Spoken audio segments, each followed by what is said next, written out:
আসসালামু আলাইকুম অষ্টম শ্রেণীর শিক্ষার্থীরা, কেমন আছো তোমরা? আজকের ক্লাসটা তোমাদের জন্য বিশেষভাবে গুরুত্বপূর্ণ। আজকের এই ক্লাসে আমরা কমপ্লিট করব তোমাদের 11 অধ্যায় তথ্য এবং উপাত্ত। এইটার গড় যে অংশটা আছে বিশেষভাবে গুরুত্বপূর্ণ। যে গড় নির্ণয় করতে বলে, তোমাদের বিভিন্ন টাইপের গড় নির্ণয় করতে বলে, সরাসরি গড় বলে, গাণিতিক গড় বলে। তো যত টাইপের গড়ের দেখা তুমি এই অধ্যায়টাতে পাইবা। আজকের একটা ক্লাসে আমরা সব কিছু কভার করব। যদি প্রথমে আমরা বলি, আমাদের গড় নির্ণয় করতে দেয় আসলে দুই ধরনের তথ্য দিয়া।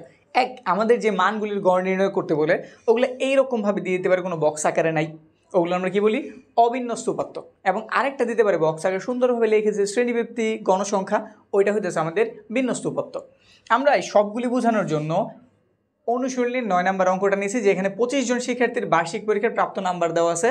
ক নাম্বারে প্রাপ্ত নাম্বারে সরাসরি গড় নির্ণয় করতে বলছে। কি সরাসরি গড় বুঝাই যেতেছে, এতে বেশি কিছু করা যাবে না, জাস্ট কোনোভাবে গড় বের করো, সবকটার যোগ করো, এত দ্বারা ভাগ করো, তাইলে আমাদের গড় বের হয়ে যাবে। এটা আমরা কি বলি সরাসরি গড়, বা একদম সহজ কথা এটা আমাদের গড়। এটা আমাদের কি জিনিস গড়। তো আমরা প্রথমে আগে এটা শিখি, এরপর আমাদের ধাপে ধাপে কীভাবে গাণিতিক গড় নির্ণয় করতে হয়, কীভাবে এগুলা থেকে বক্স বানায় গড় নির্ণয় করতে হয়, আবার বক্স থাকলে কীভাবে করা লাগে, এই বিষয় যত ধরনের বলছি, যত ধরনের গড় তুমি পাইতে পারো সব কিছু কমপ্লিট করবো আজকের এই ক্লাসে। তো এই সহজে দিয়ে কাজ শুরু করি। এটার জন্য তুমি কি করবা, যদি আমরা 9-এর 1 দিয়ে কাজ শুরু করি, 9-এর 1 নাম্বার, এইখানে দেখো 25টা আমাদের কি দেওয়া আছে, আলাদা আলাদা উপাত্ত বা সংখ্যা দেওয়া আছে। এগুলো হইতেছে 25 জন শিক্ষার্থীর বার্ষিক পরীক্ষায় প্রাপ্ত নাম্বার। এগুলো আমরা বলি উপাত্ত। এগুলো আমরা কি বলি উপাত্ত। প্রথম কাজে আমাদের উপাত্তগুলির যোগফল বের করা লাগে। এই 25টা যে নাম্বার দেওয়া আছে এগুলোর কি বের করতে হইব, যোগফল বের করতে হইব। তো একটু লিখি, এখানে তুমি চাইলে তারা যে আকারে দিচ্ছে ওই আকারে লিখতে পারো, বা যদি আরও সহজ করতে চাও তুমি লিখতে পারো উপাত্ত সমূহের যোগফল। উপাত্ত সমূহের যোগফল এটা লিখে দিলে হইব, নাম্বার কাটা যাওয়ার চান্স নাই। কিন্তু এইখানে যেহেতু তুমি বুঝতেছো এগুলো হচ্ছে আমাদের 25 জন শিক্ষার্থীর বার্ষিক পরীক্ষার প্রাপ্ত নম্বর, তো এটাও লিখতে পারো যে মোট নম্বর, দুটোই সম্ভব। তো আমি মোট নম্বর দিয়ে কাজ করতেছি, তো লিখলাম আমরা মোট নম্বর। মোট নম্বর কি করতে হইব, তোমার এই সবগুলি সংখ্যারে এমন যোগ আকারে লিখতে হইব। অনেকে করে কি গড়ের সূত্রটা লেখে তারপর দাগ দিয়ে উপরে যোগ দিয়ে বিশাল বড় একটা লাইন তৈরি করে। তো অত কিছু করার দরকার নাই, তুমি ইজি ওয়েতে থাকো। ইজি ওয়ে কি, সবকটার প্রথমে কি করবা, যোগফল নির্ণয় করবা। তো যোগফল নির্ণয় করো, প্রথমে আগে সংখ্যাগুলি তুলি, কত দেওয়া আছে, যেমন 72, তারপরে 85, তারপরে কত দেওয়া আছে 78। আচ্ছা আমরা সংখ্যাগুলি সব তুলে নিলাম ধরো। তো সব তোলা হয়ে গেছে, তোমরা একটু সাবধানে তুলে নিবা। আর তোলার পরে একটা বিষয় একটু খেয়াল করবা, এখানে যেহেতু 25টা মানে তুমি একটু গয়না দেখবা এখানে তোমার 25টা আছে কিনা, মানে তুমি চেক করবা এখানে যতটা উপাত্ত এইখানে ঠিক তুমি ততটা তুলছো কিনা। একটা দূরে ছুটে যেতে পারে, কারণ এগুলো একটু কনফিউজিং, দেখতে দেখতে আমাদের এমন একটু হইতে পারে যে আমরা এই মানটা লিখছি একটু কনফিউজ হয়ে যেতে পারি। তো একটু সাবধানে, ঠিক আছে? তো ধরো তোলা হয়েছে, এবার তুমি একটা কাজ করবা, একটা ক্যালকুলেটর হাতে নিবা, এই সবগুলো তুইলা সাবধানে তুইলা যোগ করে দিবা। তো এগুলোর যোগফল যদি আমরা বের করি, মানটা পাওয়া যায় 1875। তাহলে উপাত্ত সমূহের যোগফল আমরা কত জানছি, 1875। এবার কি করতে হইব, উপাত্ত সংখ্যা বের করতে হইব। যে এখানে উপাত্ত সংখ্যা আসলে কি আমাদের শিক্ষার্থীদের সংখ্যা। শিক্ষার্থী কয়জন আছে, 25 জন, তো লেখা দাও। তারপর কি লিখতেছি আমরা, এইখানে উপাত্ত সংখ্যা লিখলেও কাজ হয়ে যায়, যেহেতু আমরা জানি এগুলো শিক্ষার্থী, তো আমরা লিখতে পারি শিক্ষার্থী সংখ্যা। তো এখানে লিখে দিলাম আমরা শিক্ষার্থী সংখ্যা। শিক্ষার্থী সংখ্যা কতজন, 25 জন। 25 জন, জন লেখার প্রয়োজনে জাস্ট 25 লিখে দিছি। এবার গড়ের সূত্র অ্যাপ্লাই করি। গড়ের সূত্র কি, একটা দাগ দিবা বড় কইরা, উপরে যোগফলটা বসাইবা। উপরে যে তুমি প্রাপ্ত নাম্বারের যোগফল পাইছো না 1875, এটা বসাইবা। আর নিচে তুমি শিক্ষার্থী সংখ্যা লিখবা। তো একটু লিখি, উপরে প্রাপ্ত নম্বর বা মোট নম্বর, মোট নম্বর, নিচে কি শিক্ষার্থী সংখ্যা। শিক্ষার্থী সংখ্যা, শিক্ষার্থী সংখ্যা 25 জন।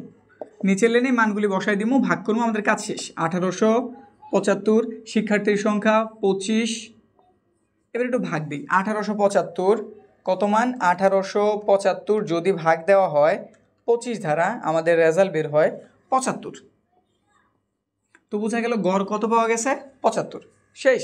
এটা ছিল আমাদের অবিন্যস্ত কিছু থেকে, যদি আমাদের সরাসরি পদ্ধতিতে গড় আর শুধু গড় নির্ণয় করতে বলে জাস্ট এইটুক নিয়ম, সবারে যোগ করবা, কতটা সংখ্যা আছে ওটা দ্বারা কি দিয়ে দিবা, ওই যোগফলটার ভাগ দিয়ে দিবা, কাজ শেষ।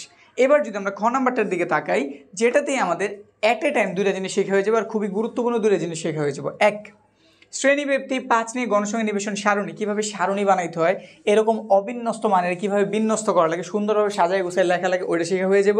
আর দ্বিতীয়, যেহেতু আমরা সাজাই ফেলছি এখন সে কী হয়ে গেছে, বিন্যস্ত হয়ে গেছে, তো এই বিন্যস্ত উপাত্ত থেকে কীভাবে গড় নির্ণয় করতে হয় আমরা ওই বিষয়টা জানবো। ঠিক আছে, মূলত এখন আমি তোমাদের শিখাতে যেতেছি আমাদের বিন্যস্ত উপাত্ত থেকে কিভাবে গাণিতিক পদ্ধতিতে গড় নির্ণয় করতে হয়। ঠিক আছে, তো চলো এর জন্য আমাদের একটা কাজ করতে হইব, এগুলো একটু ক্লিয়ার করি। ক নাম্বার আমাদের হইল এখান থেকে খুঁজে তুমি সবচেয়ে ছোট এবং সবচেয়ে বড় মানটা বের করো। এখান থেকে খুঁজে সবচেয়ে ছোট মান এবং সবচেয়ে বড় মানটা বের করি। যদি 9 নম্বরের খ আমরা শুরু করি, আমাদের কি কি প্রয়োজন? সর্বোচ্চ মান, সর্বোচ্চ মান এবং সর্বনিম্ন মান, সর্বনিম্ন মান। জাস্ট তুমি খুঁজে বের করবা সবচেয়ে বড়কে সবচেয়ে ছোটকে। সবচেয়ে বড় হিসাব যদি করি 72 থেকে বড় 85, 85 থেকে বড় কেউ কি আছে? হ্যাঁ 88। এর থেকে বড় কেউ? এর থেকে বড় কেউ না, পাওয়া যায়। তাহলে সবচেয়ে বড়কে 88। সর্বোচ্চ মান তুমি কত পাইছো? এটা। সর্বনিম্ন মান একই নিয়মে খুঁজতে পারো 72। এর থেকে ছোট কেউ আছে কি? এর থেকে ছোট কেউ? হ্যাঁ 69 পাওয়া গেছে। তার থেকে ছোট 67 পাওয়া গেছে। এর থেকে ছোট কেউ আছে কি? এই যেভাবে খুঁজতে আসো 67 থেকে ছোট কেউ আছে কিনা? হ্যাঁ 65 পাওয়া গেছে। তার থেকে ছোট কেউ? 63 পাওয়া গেছে। এর থেকে ছোট কেউ নাই। তাহলে সবচেয়ে ছোট কে? 63। এরপর তোমার বের করতে হবে পরিসর। পরিসর সূত্রটা খুব সিম্পল। পরিসর আসলে কি?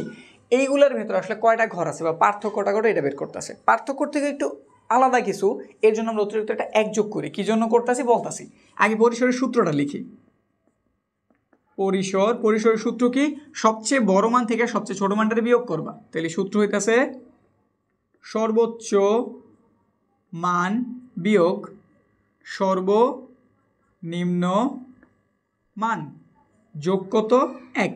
এই 1 যোগ করার কারণ হচ্ছে এটা, যদি ধরো আমি এখানে লিখলাম 5 আর এখানে লিখে দিলাম আমি 10, চোখের দেখে আমাদের বুঝাই যেতেছে এইখানে আমাদের পার্থক্য হইব কত? 5। 10 থেকে 5-এর বিয়োগ করলে কত পাওয়া যায়? 5। কিন্তু এটার ঘটনা হচ্ছে এইরকম, এইখানে বুঝাইতেছে 5 সহ 10 পর্যন্ত। 5 সহ 10 পর্যন্ত মানে 5, 6, 7, 8, 9, 10 কয়টা পাওয়া যায়? 6টা। কিন্তু এমনিতে বিয়োগ করতে গেলে যদি আমি যেরকম এখানে তো বিয়োগই করতেছি, বিয়োগ করতে গেলে মূলত আমি একটা ঘর কম পাই। এখানে বিয়োগ করলে অবশ্যই বিয়োগফল আমাদের কত বের হইব? 10 থেকে এটার বিয়োগ করলে আমরা বিয়োগফল জানি 5 বের হইব। কিন্তু এখানে 5 থেকে 10 পর্যন্ত মানে 5 সহ 10 পর্যন্ত কয়টা ঘর আছে? 6টা ঘর আছে। ওই একটা ঘর এরকম বিয়োগ করে পাওয়া যায় না। তো এই জন্য আমরা একটা এক্সট্রা কত 1 যোগ করে দিই, যাতে আমাদের মান কি থাকে? ব্যালেন্স থাকে। বুঝতে পারছি? এখন সর্বোচ্চ মান কত? 88 জানছি। সর্বনিম্ন 63 জানছি। সাথে কত যোগ করতে হইব? 1। তো বিয়োগ করি। 3 আছে 8 হইব, 5 হইলে 6 আছে 8 হইব, 2 হইলে সাথে 1 যোগ করে দিলাম। কত পাইছি? 26 পাইছি। হইল। এবার দেখো এখানে আরও একটু কথা বলছে শ্রেণীব্যক্তি 5 নিয়ে। শ্রেণীব্যক্তি এই জিনিসটা আসলে কি? শ্রেণীব্যক্তি হচ্ছে আমরা পার্থক্য মানে একটা গ্রুপ তৈরি করতেছি। ধরো এইভাবে চিন্তা দাও, আমরা কি তৈরি করতেছি? গ্রুপ তৈরি করতেছি। যে জায়গায় প্রতি গ্রুপে সদস্য কজন করে থাকবো? 5 জন করে। এটা হচ্ছে মূলত আমাদের শ্রেণী ব্যক্তি। আমাদের যে শ্রেণীটা তৈরি করতেছে এর ব্যক্তিটা বা পরিসরটা কতটুকু, বুঝতে পারছি? তো এখানে লেখো শ্রেণী ব্যক্তি। শ্রেণী ব্যক্তি তারা যা দিচ্ছে ঠিক তাই। যদি তারা না দিয়ে দিত তাহলে আমরা সাধারণত 5ই ধরতাম। কিন্তু মান যদি কখনো অনেক বেশি হয়ে যায়, যেমন 40, 50 বা তার থেকে বেশি হয়ে গেছে, ধরো 50-এর উপরে চলে গেছে, তখন তুমি চাইলে শ্রেণীব্যক্তি 10 ধরতে পারো। এই শ্রেণীব্যক্তি মূলত আমাদের বইলে দিব আমাদের আসলে ঘর কয়টা করতে হইব। আমরা জানি আমাদের এটা অবশ্যই ঘর করতে হইব নাকি? আমাদের বিন্যস্ত যেগুলো এগুলোতে আমাদের সাজাই গোছাইয়া ওইটা থেকে বক্স আকারে মান নির্ণয় করা লাগে। তো এই জন্য শ্রেণীব্যক্তির হেল্প নিয়ে আমরা পরিসরের ভাগ দিয়া যেই জিনিসটা বের করি এটা বলে শ্রেণী সংখ্যা। আর শ্রেণী সংখ্যাতে আমাদের মানগুলি বসে। ব্যাপার ক্লিয়ার করতেছি, বাংলায় বলতেছি, ঠিক আছে? খাতায় বা এইখানে করলে তুমি স্পষ্ট বুঝতে পারবে আসলে কী বুঝাইতে চাইতেছি। শ্রেণীব্যক্তি 5 ধরে শ্রেণী সংখ্যা। নিয়মটা কি? নিয়মটা একদম সহজ। যেই পরিসর তুমি জানছো ওইটার উপরে লিখবা। যেই শ্রেণীব্যক্তি তুমি ধরছো, যে 5 ধরছো, এটা ভাগ দিয়ে দিবা। ভাগ দিলে কত পাওয়া যায়? যদি 26-তে আমরা 5 দ্বারা ভাগ করি, 26 ভাগ কত? 5। আমাদের রেজাল্ট বের হয়েছে 5.2, 5.2 বের হয়েছে। কিন্তু আমরা শ্রেণী সংখ্যা কখনোই এরকম দশমিকের মানে নেই না। আমরা দশমিকের যেই মানটা আসছে তার পরবর্তী পূর্ণ সংখ্যাটা নেই। তার পরবর্তী কি নেই? পূর্ণ সংখ্যা। তাহলে 5.2 এরপরে পূর্ণ সংখ্যা কত আছে? 6 আছে। তাহলে একটা ঢেউ চিহ্ন তুমি ব্যবহার করবে, এর মূলত প্রায় বুঝায় 6 লিখে দিবা। কত লিখে দিবা? 6। তাহলে বুঝাই যেতেছে আমাদের ঘর সংখ্যা কয়টা প্রয়োজন? 6টা। আর একটাতে নাম লিখতে হবে, একটাতে মোট লিখতে হবে। তাহলে মোট ঘর বানাইতে হবে তোমার 8টা। কয়টা ঘর বানাইতে হবে? 8টা। তো চলো তো আমরা এইখানে 8টা ঘর আগে রেডি করি। তো আমাদের 8টা ঘর রেডি হয়েছে অনুভূমিকভাবে 8টা ঘর। কিন্তু আমাদের খাড়া বা উলম্ব ঘর কয়টা প্রয়োজন? গণসংখ্যার জন্য আমাদের ঘর লাগে মোট 4টা। কিন্তু যদি এরকম অবিন্যস্ত মান থেকে তোমার বিন্যস্ত বা সাজাই গুছাই লেখা লাগে, অতিরিক্ত একটা ঘর লাগে, যেটা বলি আমরা টালি চিহ্ন, তাহলে ঘর কয়টা প্রয়োজন? 5টা। তো এই জায়গায় তোমার খাড়া ঘর 5টা রেডি করতে হবে। তো 5টা রেডি করি। একটার নাম শ্রেণীব্যক্তি লিখলাম, এটা আমাদের শ্রেণীব্যক্তির ঘর। এবার আমাদের মধ্যমান প্রয়োজন পড়ে, গড় নির্ণয় করতে গেলে আমাদের মধ্যমান লাগে, তো এটা মধ্যমানের ঘর। এইখানে আমরা ইউজ করতেছি টালি চিহ্ন, এখানটাতে দিয়ে দিলাম আমরা গণসংখ্যা, আর ওইখানে গুণফলের জন্য একটা ঘর রেখে দিলাম। এবার একটু নামকরণ করি, আসলে কোন ঘরের নামটা কি হইব, এটার আমরা বলি শ্রেণীব্যক্তি। শ্রেণীব্যক্তি। এবার তোমার এখানে নাম্বার দেয়া থাক, যা খুশি তা দেয়া থাক, ওজন দেয়া থাক, টাকার পরিমাণ দেয়া থাক, তুমি একটা কথাই লিখবা শ্রেণীব্যক্তি, ফিক্সড। তুমি এখানে কি লিখে দিবা? শ্রেণীব্যক্তি। শ্রেণীব্যক্তি কীভাবে বের হইব? তুমি সবচেয়ে ছোট মান কত ধরছো? 63 না? আর তুমি শ্রেণী ব্যবধান বা শ্রেণী ব্যক্তি কত ধরছো? 5 ধরছো না? তাহলে তুমি 63 সহ 5টা ঘর গণো, 63, 64, 65, 66, 67। বুঝছি প্রক্রিয়া? ক্লিয়ার? এখন অনেকে করে কি মানটা সুন্দর হওয়ার জন্য 60 থেকেও নেয়, ঠিক আছে 60 থেকে নিলেও হইব, কিন্তু বেশি ছোট করতে চাও না, মানে বেশি নিচে নামতে গেলে হইব কি পরবর্তী তোমার সর্বোচ্চ মান যেটা ওইটারে তুমি এই ঘরে জায়গা দিতে পারবে না, ঠিক আছে? 5-এর মধ্যে থাকলে চলে, যেহেতু তুমি শ্রেণীব্যক্তি 5 ধরছো, তুমি 12ও ধরছো, তুমি বেশি ছোট করতে চাইবে না, ঠিক আছে? তো আমার রেকমেন্ডেশন একটাই, এখানে সবচেয়ে ছোট মান যেটা আছে তুমি ঠিক ওইটাতে কাজ শুরু করবা। অনেকের মাথায় কনফিউজ আছে, এই অঙ্কটা আমি তো করছি 63 দিয়ে, কিন্তু গাইডে তুমি দেখলাম 60 দিয়ে করা সমাধান, তো ওইটা কি ভুল নাকি আমারটা ভুল, কোনটা ভুল? তো এই কনফিউজনের জন্য বলে দিলাম, এটা আসলে করা যায়, সুন্দরের জন্য এটা করতে পারে, কিন্তু প্রয়োজন নেই। তুমি নিয়ম একটাই মানবা, এখানে সবচেয়ে ছোট মান কত? 63, 63, তো তুমি 63 থেকে 5টা ঘর গণো, 63, 64, 65, 66, 67, তো 63 থেকে 67, 63 থেকে কত? 67, এখানে হয়ে যাবে 68, আবার 5টা ঘর, 68, 69, 70, 71, 72, লেখা দাও 72। তারপরে এখানটাতে হইব 73, এখানটাতে হইব 77, এখানে হইব 78, এখানে হইব কত? আমাদের 78, তারপর হইব কত? এখানে হইব 82, এখানে হইব কত মান? 82। লাগলে তুমি ঘর গয়না নিবা, একদম হাতে গয়না নিবা, কত আছে? 78, 78, 79, 80, 81, 82, এভাবে ঘরটার সাথে নিয়া কত পাইছি আমরা? 82। তারপরে এখানটাতে হইব 83, এখানে হইব আমাদের 87, এখানে হইব আমাদের 88, এখানে হইব আমাদের 92। আমাদের মান সর্বোচ্চ কত ছিল? আমাদের সর্বোচ্চ মান ছিল 88, এইখানে আমাদের 88 কাভার হয়ে গেছে না, মানে আমরা সব মান পেয়ে গেছি, আমাদের টেনশন নেই, আমরা সব মান পেয়ে গেছি। আর আরেকটা ঘর খালি কেন? আমরা এই ঘরে যে মোট বা যোগফল বের করার জন্য রেখে দিছি। শ্রেণীব্যক্তি লেখা হয়েছে, এরপর প্রয়োজন আমাদের মধ্যমান। মধ্যমান কীভাবে বের করে? এই দুটার যোগ করবা, 2 দিয়ে ভাগ করবা, এই দুটারে যোগ করবা, 2 দিয়ে কী করবা? ভাগ। আর মধ্যমান আমরা XI দ্বারা প্রকাশ করি, XI দ্বারা প্রকাশ করি। একটু জায়গা বেশি নিয়ে দেবে, যে আমি উপরেও লিখে দিলাম, যেটা আমরা কী ঘর বলি? XI এর ঘর বলি। এটা আমাদের এই দুজনের যোগফল। কী করবা তুমি? 63 যোগ 67, তারপর এটা সমানে ক্লিক করবা, তারপর 2 দিয়ে ভাগ দিবা, 65 বের হয়েছে, এখানে লিখে দাও 65। এখন এই যে একটা কমন ভুল আমি অনেকেরই দেখছি করে, তো এটা থেকে তুমি একটু বেঁচে থাকবা। করে কি যেন এই দুটো তো যোগ করতে তো যোগ করি, 63 যোগ 67 ভাগ দিয়ে দেবো 2 দ্বারা দিয়ে দিই।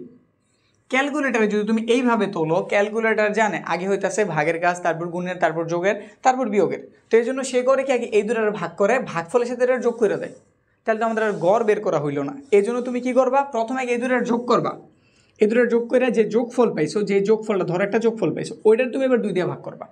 প্রক্রিয়া বুঝছি, ছোট্ট জিনিস, কিন্তু মাথায় রাখবা যাতে এই স্বাভাবিক ভুলগুলি তোমার না হয়। যোগ করছি, 2 দ্বারা ভাগ করছি, হয়ে গেছে। তারপরে আবার 68, তার সাথে যোগ হইতেছে কত? আমাদের 72, সমানে ক্লিক, ভাগ দিতেছে 2 দ্বারা, মান পাওয়া গেছে 70, কত? 70। এবার তুমি ধারাবাহিকভাবে লিখতে থাকো, পরেরটা পাওয়া যাবে 75, এরপরে পাওয়া যাবে 80, এরপরে পাওয়া যাবে 85, এরপরে পাওয়া যাবে কত? 90 হইল। এরপর এই ঘটনার নাম হচ্ছে টালি চিহ্ন। টালি একটু সময় সাপেক্ষ জিনিস, আর এইটা একটু সাবধানে করা লাগবে, যদি তুমি সাবধানে না করো ভুল হওয়ার চান্স অনেক বেশি।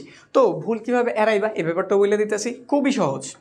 এইখানে তুমি ধরো এই মানগুলি স্থাপন করতেছো, এইখানে প্রথম তুমি 72 আগে দাগ দিবা, এইভাবে দাগ দাও, গোল্লা দাও, যা তোমার মন চায় করতে পারো, পেন্সিলটা দাগ দিয়ে দিও, যেভাবে মন চায় দাগ দিও। ধরো আমি 72 দাগ দিছি, 72 কোন ঘরে আছে? 68 থেকে 72 দেখাই তো, সেই ঘরে 72 আছে, তো এই ঘরে তুমি একটা টালি চিহ্ন ব্যবহার করো, একটা টালি চিহ্ন, একটা দাগ।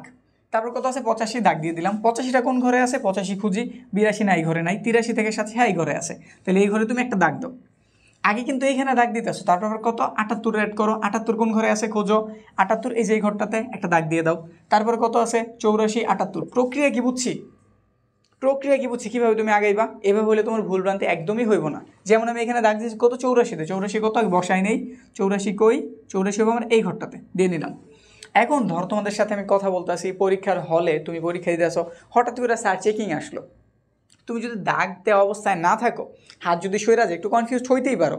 এবার হঠাৎ করে তুমি বলতে পারো আমি কি আসলে এইখানে ছিলাম না এইখানে, একটা মান এলোমেলো, তোমার এই পুরো যেই কাজ টাজ করলা, যা কিছু করলো সব কিছু বাদ। এটা থেকে ভুল বের করা মোটামুটি জটিল। কিন্তু এরকম যে দাগ দেওয়া থাকে, যেমন আমি তোমার সাথে কথা বলতেছি ঠিক আছে, কিন্তু আমি জানি আমি এই পর্যন্ত মান তুলছি, আমার শুরু করতে পারবেন কোথা থেকে, 78 থেকে। সেই জন্য দাগটা দিয়ে নিও, ঠিক আছে। 78 এই যে দাগ দিলাম, 78 কোন ঘরে আছে, 78 আছে আমাদের এই ঘরটাতে, একটা দাগ দিয়ে দিলাম। এবার একটু আমরা তাড়াতাড়ি করি, 75 69, 75 69 একটু খুঁজি, 75 কই আছে এই ঘরটাতে, 69 কই আছে, 69 থাকবো আমাদের এই ঘরটাতে। এরপরে 67 88, 67 কই আছে, এই যে আমাদের 67। তারপরে কত আছে 88 কোন ঘরে, 88 একদম লাস্টের ঘরে। তারপরে আছে 80 74, 80 74 কই, 80 পাওয়া গেল এই ঘরটাতে। আর 74 কোন ঘরে, 74 তার উপরের ঘরে। এরপরে কি আছে 77 79, 77 কই, 77 এই যে 77। আর এটা আছে 79, 79 পাওয়া যাবে এই ঘরটাতে। তারপরে কই আছে 69 74, 69 কই, 69 এই ঘরটাতে। তারপরে আছে কত আমাদের 74, 74 কোন ঘরে, 74 খোঁজো এই যে এই ঘরটাতে। বুঝতে পারছি, প্রক্রিয়া তো বুঝছি মনে হয়। এইখানে 73, এইখানে 83, 73 83, 73 কই, এই যে এই ঘরটাতে। 5 নম্বর ঘরটা আমরা এইভাবে দেই। আর একটা কত আছে 83। এবার আমরা 5 ঘর এইভাবে দিই, টালির বৈশিষ্ট্য আসলে এটা, তাহলে আমাদের গন্তে খুব ইজি হয়। যেমন এখানে আমরা দেখেই বলতে পারছি এখানে 5টা ঘর আছে। নাহলে যদি এইরকম ধর অনেকগুলি হিবিজিবি থাকে, একটা পর্যায়ে তুমি গন্তিকে কনফিউজড হয়ে যাবা। তো এই জন্য টালি আমরা ব্যবহার করি এই ইজিলি গণার জন্য। 5-এর গুণিতক আকারে নেই, 5-এর হিসাবটা আমরা সবাই খুব ভালো মতো জানি, আর 5-এর হিসাবে খুব ইজি হয় নাকি। তো হইলো আমরা কোন পর্যন্ত ছিলাম জানি, এই যে এখানে দাগ দিয়েছি, বুঝে ফেলছি, আমি কনফিউজড হই নাই। 65 75 খুঁজি, 65 কই আছে, 65 এই ঘরটাতে। 75 কই আছে, 75 আছে আমাদের নিচের ঘরে, দিয়ে দিলাম। 69 63, 69 কই আছে, 69 69 এই ঘরে।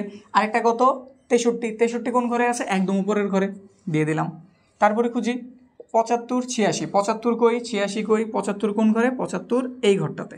আরেকটা কত 86, 86 কোন ঘরে আছে, 86 আছে আমাদের এই যে এই ঘরটাতে, দিয়ে দিলাম। আর কি আছে 66 71, এই দুটো দিলেই শেষ। 66 কই আছে, 66 রে খুঁজি, 66 এই ঘরে থাকবো। লাস্ট আরেকজন কই আছে 71, 71 কই আছে, 71 আছে এই ঘরটাতে। বুঝছি। এবার এইখানটাতে লেখো গণসংখ্যা, গণসংখ্যা যেটা আমরা প্রকাশ করি এফআই ধারা। কি ধারা প্রকাশ করি, এফআই, যে এখানে লিখে দিলাম স্পষ্টভাবে এফআই। তাহলে এখানে কয়টা আছে, 4টা। এখানে কয়টা আছে, 5টা। এখানে আছে 5টা, তারপরে 2টা, মানে 7টা। এখানে আছে 4টা, এখানে আছে 4টা, এখানে আছে কয়টা, একটা। এইখানে এন দিয়ে তুমি একটু যোগফলটা বের করবা, বা এন না দিলেও প্রবলেম নাই। এইখানে মূলত আমরা টেস্ট করতেছি আসলেই কি আমাদের এইখানে 25টা মান লেখা হয়েছে, নাকি আমরা কিছু ভুল ভ্রান্তি করছি। যদি ঠিক থাকে তাহলে বোঝা যাবো তুমি অঙ্ক ঠিক মতো সব বসাইতে পারছো। আর যদি দেখো মান এলোমেলো হয়েছে, তাইলে ঝামেলায় পড়ছো, আবার নতুন করে করতে দেবো। তো একটু আমরা চেক দিই, দেখি আমরা ঠিক মতো করতে পারছি কিনা, আমাদের এই ট্রিক কাজে লাগছে কিনা। কত আছে 4, তার সাথে যোগ হইতেছে 5, তার সাথে যোগ 7, 7-এর সাথে যোগ 4, তারপরে আবার 4, তারপরে একটা 1, 25। যাক, তাহলে আমরা ঠিকঠাক করছি নাকি। আর তুমি যদি এইভাবে করো তোমার ভুলভ্রান্তি হইব না। বুঝতে পারছি, এভাবে করলে ভুলভ্রান্তি হইব না। তুমি এখানে লিখে দাও 25। এরপরে তুমি এই এক্সআই আর এফআই রে গুণ করবা, আর কিছু না। এই ঘর হইতেছে গুণের ঘর, এই ঘরে আমি এফআই এবং এক্সআই রে কী করি, গুণ করি। তো দেখে দেখে গুণ করি, এখানে আছে 65, এখানে আছে 4, গুণ করি 65, তার সাথে গুণ হইলো 4, পাওয়া গেছে কত 260। লেখা দাও সুন্দর করে 260। তারপরে আছে 70 আর 5, গুণ করি 70 গুণ কত 5, কত 350। খুব সহজ অঙ্ক এইগুলি, কিন্তু একটু সময় দিয়ে একটু সাবধানে করা লাগে। যেমন যেই কাজটাই মাত্র করলাম খুব সাবধান দেখে দেখে করা লাগছে, তাড়াহুড়া করতে গেছো ভুলভ্রান্তি হয়েই যাইব, ঠিক আছে। এরপরে কত 75-এর সাথে 7, তো লিখলাম 75 গুণ 7, কত পাওয়া গেছে 525, 525। এইখানে 80-এর সাথে 4, 80 গুণ 4, কত পাওয়া গেছে 320, 320। তারপরে আছে 85, 85-এর সাথেও 4, 85 গুণ 4, পাওয়া গেছে 340, 340। এরপরে ফাইনাল 90-এর সাথে 1, তাহলে 90 হইব। এখানে তুমি একটা চিহ্ন ব্যবহার করবা, এই যে চিহ্নটা, এটা আমরা সামেশন বলি বা যোগফল বলি। এই যে এরকমও হয়, তুমি সাধারণত যে এম আছে না অক্ষরটা, ওটা তুমি এই দিকে কাট করে লিখে দিলেই হয়ে যাব। তো আমরা এখানে সামেশন দিতেছি, এই যে আমাদের সামেশন, কার সামেশন, এফআই ইউআই। সামেশন মানে যোগফল, কার যোগফল, এফআই ইউ এর যোগফল। তো সবকটা একটু যোগ করি। প্রথমে আছে 260 যোগ 350, তারপরে কত আছে 225, তারপরে 320, 340 এবং আছে কত 90। যোগফল কত বেড়েছে 1875। 1800 কত 75 না 85, 1885 এই মানটা বের হয়েছে। এটা আমাদের এফআই এক্সআই লিখতে না গিয়ে আমরা এফআই ইউআই লিখে ফেলছি। এফআই এক্সআই কি লিখে ফেলছি? এফআই এক্সআই এখন ঠিকঠাক আছে। এই সবকটা এই ঘরে ছিল এফআই এক্সআই, তো আমরা সামেশন বের করছি এফআই এক্সআই। এখন একটা সিম্পল কাজ করতে হইব, এটা মূলত আমাদের গাণিতিক গড়। এটা আমাদের কি গড়? গাণিতিক গড়। ঠিক আছে, নাম কি? গাণিতিক গড়। তো এখানে লিখি সুতরাং গাণিতিক গড়, বা তারা কি বলেছে? তারা বলে দিছে তৈরি করো এবং সাধারণ থেকে গড় নির্ণয় করো। শুধু গড় লেখলেও হয়ে যাবে, কোনো প্রবলেম কিন্তু নাই। সাধারণত আমরা এক্স বার দিয়ে লিখি, আর সূত্রটা একদম সহজ। এই সামেশনটারে তুমি উপরে লেখো, সামেশন এফআই এক্সআই কই চলে গেল? উপরে। আর যে এন বা গণসংখ্যার যোগফল পেয়েছো এটা কই? নিচে। একটু মান বসাই দেই। এটার মান জানছি আমরা 1885, আর নিচে ভাগ 25। একটু ভাগ দিই, 1885 ভাগ 25, মান পাওয়া গেছে 75.4। 75 কত পাওয়া গেছে? 4। ব্যাস, আমাদের অঙ্ক কিন্তু হয়ে গেছে। বুঝতে পারছি? তো এইভাবে এই যে এইখানে আমরা যে নিয়মটা করলাম, শুধু যদি বিন্যস্ত কোনো মান দেওয়া থাকে, ধরো বক্স আকারে তোমার একটা মান দিয়েছে, বক্স আকারে যে এভাবে না দিয়ে বক্স আকারে সুন্দরভাবে লিখে দিছে, শ্রেণীব্যক্তি তারপর গণসংখ্যা দিয়ে দিছে, তখন তোমার যদি কেউ গড় নির্ণয় করতে বলে, ওইটা আমাদের বিন্যস্ত পদ্ধতির গড়। আর ওইখান থেকে গড় নির্ণয়ের পদ্ধতি পুরোপুরি এটা, হুবহু এটা, শুধু ওইখানে টালি চিহ্ন প্রয়োজন পড়ে না। কেন পড়ে না? আমাদের টালি চিহ্ন আমরা কেন ব্যবহার করছি? গণসংখ্যা বের করার জন্য না। আর অঙ্কে তো তোমার গণসংখ্যা দিয়েই দিছে, গণসংখ্যা দিয়ে দিছে না? তো গণসংখ্যা দিয়ে দিলে টালি চিহ্নের দরকারটা কি? তো তখন তুমি ঘর কয়টা করবা? 1টা 2টা 3টা 4টা, শ্রেণীব্যক্তি, মধ্যমান, গণসংখ্যা। আর মধ্যমান গণসংখ্যার গুণফল। মধ্যমান কীভাবে বের হয়েছে? 2টার যোগ করছি, 2 দ্বারা ভাগ করছি, শেষ কাজ, বের হয়ে গেছে। গণসংখ্যা তারা দিয়েছে, ওটা দেখিয়ে লিখছি, যোগফল বের করছি। এইখানে গণসংখ্যার মধ্যমানটা গুণ করছি, সবার যোগ করে এখানে যোগফল লিখে দিছি। এই যোগফলটারে এই গণসংখ্যার যোগফল দ্বারা ভাগ দিয়ে দিছি, কাজ কিন্তু শেষ। বুঝতে পারছি? তো এইরকম তো মান আছে আমাদের বিন্যস্ত আরেকটা টাইপের দিয়ে দেয়। এখানে তো একটা লিমিট দিয়েছে, যেমন লিমিটটাকে 63 থেকে 67, এই সবাই আছে, মানে এইরকম নাম্বার পেয়েছে কতজন? 4 জন। 68 থেকে 72 এরকম নাম্বার পেয়েছে 5 জন। এমনও হইতে পারে একটা নাম্বার থাকতে পারে। কয়টা নাম্বার থাকতে পারে? একটা। ওইটা নিয়ম হুবহু এরকম, তাও কোনো প্রবলেম নেই। ওইরকম একটা উদাহরণ আমাদের বইতে আছে, আমি ওইটা তোমাদের এখন করাই দিতেছি। এই বিষয়টাকে বুঝতে পারছি? এখানে আমরা একটা অবিন্যস্ত ছিল, এটা কীভাবে করছি? সবকটার যোগ করছি, 25টা সংখ্যা ছিল, ভাগ দিয়েছে, গড় বের হয়ে গেছে, যেটা আমরা ক নম্বরে করছি। খ নম্বরে আমাদের কি করতে বলছে? একটা সারণী বানাইতে বলছে। আমরা সারণী বানানো শিখে ফেলছি। সারণী কেমনে বানানো লাগে? সবচেয়ে বড় মান নাও, সবচেয়ে ছোট মান নাও, পরিসর বের করো, বড়টা থেকে ছোটটার বিয়োগ করো, সাথে এক যোগ করো, মান পাইছো। শ্রেণীব্যক্তি যত বলছে অত ধারা পরিসরের ভাগ দিয়ে শ্রেণী সংখ্যা মানে ঘর কয়টা হবে এটা বের করো। ঘরগুলি অঙ্কন করছি। এবার এইখান থেকে আমাদের যদি গড় নির্ণয় করতে বলা হয়, গড় নির্ণয় করতে বলে আমাদের ঘর লাগে 5টা। একটা ঘর, শ্রেণীব্যক্তি, একটা মধ্যমান কীভাবে বেরো? যোগ করবা, 2 দিয়ে ভাগ করবা, টালি চিহ্ন খুঁজে মানগুলি লিখবা। যতটা টালির সংখ্যা পাইছো অতটা এখানে লিখেছো, গণসংখ্যা বের হয়ে গেছে। তারপর ফাইনালি মধ্যমান আর গণসংখ্যার গুণ করছো, এটা পাইছো। এদের যোগফলটা এটার যোগফল দ্বারা ভাগ করছো, আমাদের রেজাল্ট হয়ে গেছে। এটা আমাদের গাণিতিক পদ্ধতির গড়। এখন আমরা কোনটা দেখাইতেছি? আমাদের যদি এরকম লিমিট দেওয়া না থাকে, মানে 63 থেকে 67 না, জাস্ট ধরো এখানে 67 দেওয়া আছে, এখানে শুধু 65 দেওয়া আছে, এখানে শুধু 85 দেওয়া আছে, যদি এইরকম দেওয়া থাকে তাহলে ওগুলা কীভাবে করতো এই ব্যাপারটা এখন তোমাদের শেখাই। আমাদের এবার 19 নম্বর অঙ্কটা, 50 জন ছাত্রীর গণিতে নাম্বারের গণসংখ্যা নিবেশন সারণীটা এখানে দেওয়া হয়েছে।